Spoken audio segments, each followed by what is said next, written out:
હવે ચડી ગયું છે। હવે આપણે તેમાં બધા મસાલા નાખી દઈશું।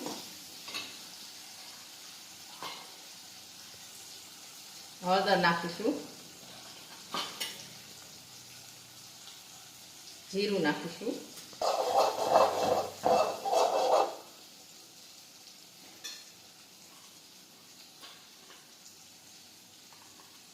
તીખી ચટણી નાખીશું,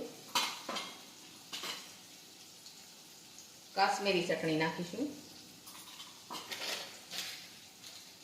ગરમ મસાલો નાખીશું થોડો,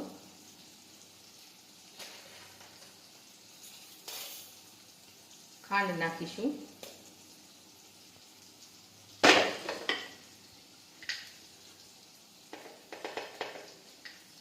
મીઠું નાખીશું થોડું, મીઠું સિંગ બાફી છે એમાં નાખ્યું છે થોડું નાખીશું।